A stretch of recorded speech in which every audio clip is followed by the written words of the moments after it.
There's an extensive scientific literature describing the positive impact of dietary plant compounds on overall health and longevity. However, it's only now becoming clear that the consumption of diets rich in plant foods can influence neuroinflammation, brain inflammation, leading to the expression of cytoprotective, cell-protective, and restorative proteins.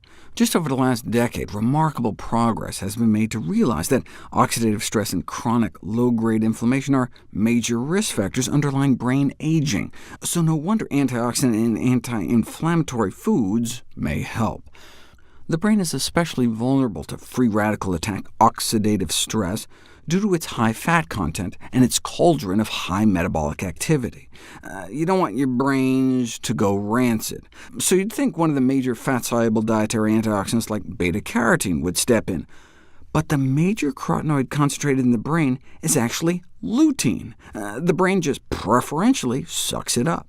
For example, if you look at the oldest old, like in the Georgia centenarian study, recognizing that oxidation is involved in age-related cognitive decline, they figured dietary antioxidants may play a role in its prevention or delay, so they looked at 8 different ones, vitamin A, vitamin E, on down the list, and only lutein was significantly related to better cognition. Now, in this study, they looked at brain tissue on autopsy. By then, it's a little too late. So how could you study the effects of diet on the brain while you're still alive? I mean, if only there was a way we could physically look into the living brain with our own 2 eyes. There is, with our own 2 eyes. The retina. The back of our eyeball is actually an extension of our central nervous system, an outpouching of the brain during development. And right in the middle, there's a spot. This is what the doctor sees when they look into your eye with that bright light. That spot, called the macula, is our HD camera, where you get the highest resolution vision, and it's packed with lutein. And indeed, levels in the retina correspond to levels in the rest of your brain. So your eyes can be a window into your brain. So now we can finally do studies on live people to see if diet can affect lutein levels in the eyes, which reflects lutein levels in the brain, and see if that correlates with improvements in cognitive function. And indeed, significant correlations exist between the amount of macular pigment, these plant pigments like lutein, in your eye, and cognitive test scores. You can demonstrate this on functional MRI scans, suggesting lutein and a related plant pigment called zeaxanthin promote cognitive functioning in old age by enhancing neural efficiency, the efficiency by which our nerves communicate. Check out this cool study on white matter integrity using something called diffusion tensor imaging, which provides unique insights into brain network connectivity, allowing you to follow the nerve tracks throughout the brain.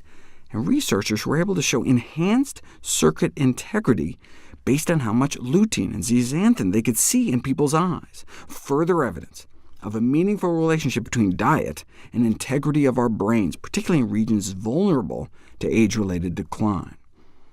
So do Alzheimer's patients have less of this macular pigment? Significantly less lutein in their eyes, significantly less lutein in their blood, and a higher occurrence of macular degeneration, where this pigment layer gets destroyed. The thickness of this plant pigment layer in your eyes can be measured and may be a potential marker for the beginnings of Alzheimer's. Well, let's not wait that long, though. We know macular pigment density is related to cognitive function in older people. What about during middle age? One apparent consequence of aging appears to be loss of some aspects of cognitive control, which starts out early, in mid-adulthood, but not in everybody, suggesting maybe something like diet could be driving some of the differences. Here's a measure of cognitive control showing younger, on average, do better than older adults. But older adults who have high macular pigment, lots of lutein in the back of their eyes, do significantly better. These results suggest that the protective role of carotenoids like lutein within the brain may be evident during early and middle adulthood, decades prior to the onset of more apparent cognitive decline later in life. You can take 20-year-olds and show superior auditory function in those with more macular pigment in their eyes. Look, the auditory system, our hearing, like the rest of our central nervous system, is ultimately constructed and maintained by diet, and is therefore not surprisingly sensitive to dietary intake throughout life, all the way back to childhood. Higher macular pigment is associated with higher academic achievement among school children. You can look into a kid's eyes and get some sense of how well they may do in subjects like math and writing. This finding is important because macular lutein is modifiable and can be manipulated by dietary intake. OK, so where is lutein found?